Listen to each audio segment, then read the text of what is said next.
Hi all welcome to football arena. ഒരു നല്ല സ്ട്രൈക്കർക്ക് വേണ്ടിയുള്ള FC ബാഴ്സലോണയുടെ അന്വേഷണങ്ങൾ ഇപ്പോഴും തുടരുകയാണ്. ഹൂലിയൻ ആൽവറസ് തന്നെയാണ് അവരുടെ പ്രയോറിറ്റി. പക്ഷേ അത്ലറ്റിക്കോ ഇദ്ദേഹത്തെ വിട്ടു നൽകാൻ ഒരുക്കമല്ല എന്നുള്ളത് ബാഴ്സയെ സംബന്ധിച്ചിടത്തോളം തലവേദന ഉണ്ടാക്കുന്ന ഒരു കാര്യമാണ്. വലിയ തുകയാണ് അത്ലറ്റിക്കോ ഇപ്പോൾ ആവശ്യപ്പെടുന്നത്. അങ്ങനെ ഹൂലിയൻ ആൽവറസിനെ ലഭിച്ചിട്ടില്ലെങ്കിൽ പകരം ഒരു താരത്തെ ഇപ്പോൾ ബാഴ്സലോണ കണ്ടെത്തിയിട്ടുണ്ട് എന്നാണ് കാറ്റലൻ മാധ്യമമായ സ്പോർട്ട് റിപ്പോർട്ട് ചെയ്തിട്ടുള്ളത്.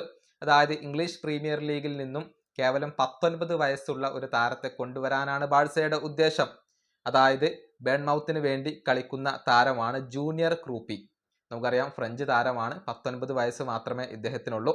ക്ലബിന്റെ സ്പോർട്ടിംഗ് ഡിപ്പാർട്ട്മെന്റ് ഈ താരത്തിന് വലിയ ഒരു മൂല്യം കൽപ്പിക്കുന്നു എന്നാണ് അറിയാൻ സാധിക്കുന്നത്.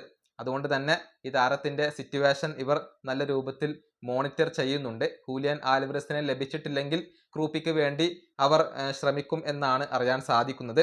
ബേൺമൗത്ത് ഈ താരത്തെ വിൽക്കാൻ തയ്യാറാണ്. പക്ഷെ വലിയ ഒരു തുകയാണ് അവർ ആവശ്യപ്പെടുന്നത്. അതായത് 100 മില്യൺ യൂറോക്ക് താഴെയുള്ള ഓഫറുകൾ ഒന്നും തന്നെ പരിഗണിക്കില്ല എന്ന കാര്യം ബേൺമൗത്ത് ഇപ്പോൾ അറിയിച്ചിട്ടുണ്ട്. കൂടാതെ ആഴ്സണൽ, PSG എന്നീ ക്ലബ്ബുകളും ക്രൂപ്പിക്ക് വേണ്ടി ഇപ്പോൾ രംഗത്തുണ്ട് എന്നുള്ളതാണ്. ഏതായാലും ആൽവറസിന്റെ ഡീൽ പൂർത്തിയാക്കുക എന്നുള്ളത് ബാഴ്സയെ സംബന്ധിച്ചിടത്തോളം ഒരൽപ്പം ബുദ്ധിമുട്ടുള്ള കാര്യമാണ്. അങ്ങനെ അത് നടക്കാതെ പോയാൽ ക്രൂപ്പിക്ക് വേണ്ടിയുള്ള ശ്രമങ്ങളായിരിക്കും FC ബാഴ്സലോണ നടത്തുക. ഈ വീഡിയോ അവസാനിപ്പിക്കുന്നു. അടുത്തൊരു വീണ്ടും കാണാം.